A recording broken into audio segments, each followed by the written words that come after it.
Hello, नमस्ते बच्चों। आज हम कक्षा 10 के शेमुशी भाग द्वितीय संस्कृत विषय की जो पाठ्य पुस्तक है उसके दूसरे पाठ का अध्ययन करेंगे, क्योंकि पहले पाठ का अध्ययन हमें इस्माइल 3.0 के तहत पहले से ही हमारा अनवरत चालू है। तो पहला पाठ वहाँ आ गया, अपन दूसरे पाठ से स्टार्ट करेंगे। तो इस पाठ का जो भी सारांश है वो मैं पहले आपको बता देता हूँ। प्रस्तुत पाठ शुक सप्तति इति कथा ग्रंथात् संपादनम कृत्वा संग्रहीतो अस्ति। प्रस्तुत पाठ शुक सप्तति इस कथा ग्रंथ से संपादित करके संकलित किया हुआ है। अत्र पाठांशे स्वलघुपुत्राभ्याम सह, इस पाठांश में अपने दो छोटे पुत्रों के साथ कानन मार्गेण पितृगृहं प्रति गच्छन्त्या, जंगल के रास्ते से पिता के घर को जाती हुई बुद्धिमती इति नामन्या, बुद्धिमती इस नाम की महिलाया मति कौशलम प्रदर्शितम वर्तते, महिला का बुद्धि कौशल दिखाया गया है। सा वह पुरतः समागतम सिन्नमपि, सामने आए हुए शेर को भी भीतिम उत्पाद्य तथा निवार्यति, डर बना करके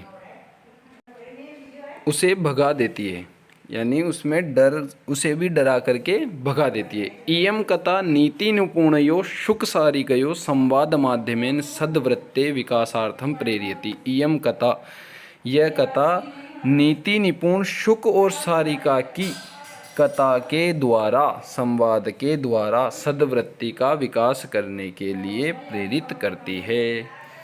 अब मूल पाठ हमारा यहाँ से स्टार्ट होता है। मैं सभी बच्चों से कहना चाहूँगा कि वो अपनी पाठ्य पुस्तक खोल ले, उसमें जैसे जैसे मैं उच्चारण कर रहा हूँ वहाँ वहाँ अपनी अंगुली चलाते जाए और हिंदी अनुवाद को ध्यान से सुनते जाए।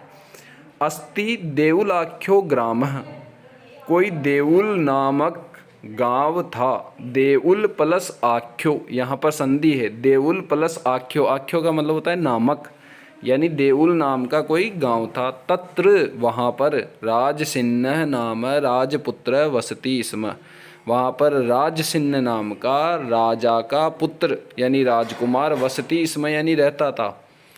एकदा, एक बार, केनापि आवश्यक कार्येण, किसी आवश्यक कार्य से, तस्य भार्या, उसकी पत्नी, बुद्धिमती, तस्य भार्या बुद्धिमती यानी उसकी पत्नी बुद्धिमती, यानी कि राजा के पुत्र का नाम क्या है? राजसिन्ह, और राजा के पुत्र की पत्नी का नाम क्या है? राजसिन्ह की पत्नी का नाम बुद्धिमती। पुत्र द्वय उपेता पितुगृहं प्रति चलिता, अपने दोनों पुत्रों को लेकर के पिता के घर की ओर जा रही है। मार्गे गहन कानने, रास्ते में घने जंगल में, सा एकम व्याघ्रम ददर्श, उसने एक बाघ को, एक शेर को देखा। सा व्याघ्रम आगच्छन्तम दृष्ट्वा, उसने व्याघ्र को यानी बाघ को आते हुए देख करके धाष्ट्रियात, दृष्टता से, पुत्रौ, अपने दोनों पुत्रों पर, चपेट या प्रहृत्य, थप्पड़ मार करके, जगाद, बोली, कतम एकैकशो व्याघ्र भक्षणाय कलहम कुरुत, क्यों एक एक शेर को खाने के लिए झगड़ा कर रहे हो। अयम एकः तावद विभज्य भुज्यताम, यह एक ही है अतः इसे बांटकर खा लेना।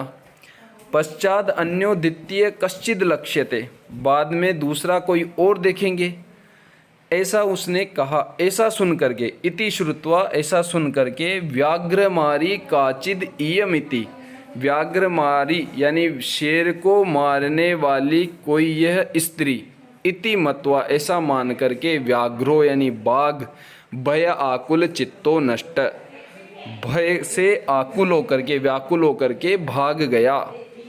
शेर ने क्या समझ लिया? शेर ने ये समझ लिया कि यह कोई बाघ को यानी शेर को भी मारने वाली स्त्री है। ऐसा मान करके शेर खुद भय से व्याकुल होकर के भाग गया। नष्ट यानी भाग गया। यहाँ पर एक श्लोक दिया हुआ है, निज बुद्धया विमुक्ता सा भयाद व्याघ्रस्य भामिनी, अन्योपि बुद्धिमान लोके मुच्यते महतो भयात्। सा यानी वह स्त्री, कौन? बुद्धिमती जिसका नाम है। सा भामिनी, भामिनी कहते हैं रूपवती सुंदर स्त्री को। वह सुंदर स्त्री निज बुद्धया यानी अपनी बुद्धि से, भयात व्याघ्र से भयात यानी शेर के भय से, विमुक्ता यानी मुक्त हो गई।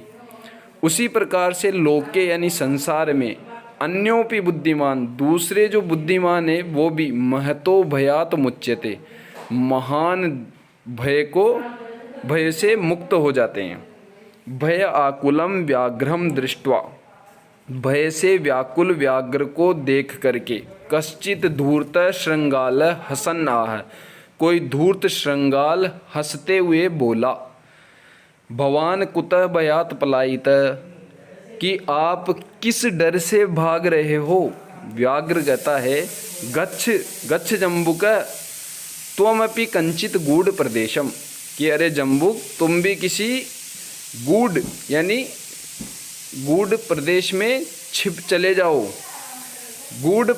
यतो व्याघ्र मारीति या शास्त्रे श्रूयते तया अहम हंतुम आरब्ध प्रहम ग्रहित कर जीवितो नष्ट शीघ्रम तदग्रत। यतो ही क्योंकि व्याघ्र मारीति कि शेर को मारने वाली कोई, या शास्त्रे श्रूयते जैसा अपन ने शास्त्रों में सुना है, तया अहम हंतुम आरब्ध उसके द्वारा मैं मारा ही जाने वाला था, परम किंतु ग्रहित कर जीवितो नष्ट शीघ्रम तदग्रत, किंतु शीघ्र ही उसके सामने से अपने प्राणों को ग्रहित कर जीवितो, इसका मतलब है कि कर यानी हाथ, ग्रहित यानी लेकर के, जीवितो यानी प्राण, अपने प्राणों को हथेली में लेकर के भाग आया उसके सामने से।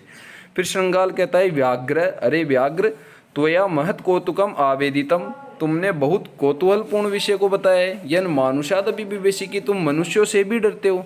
तो बच्चों आज हम यहीं तक पढ़ेंगे, कल हम इस पाठ को वापस पूरा करेंगे, इसके आगे का भाग। और अब आपको समझने के लिए इसमें ऐसा है कि आप जैसे जैसे मैं उच्चारण कर रहा हूँ वैसे वैसे अपनी अंगुली चलाते जाए और इसके अनुवाद को ध्यान से सुनते जाए। धन्यवाद।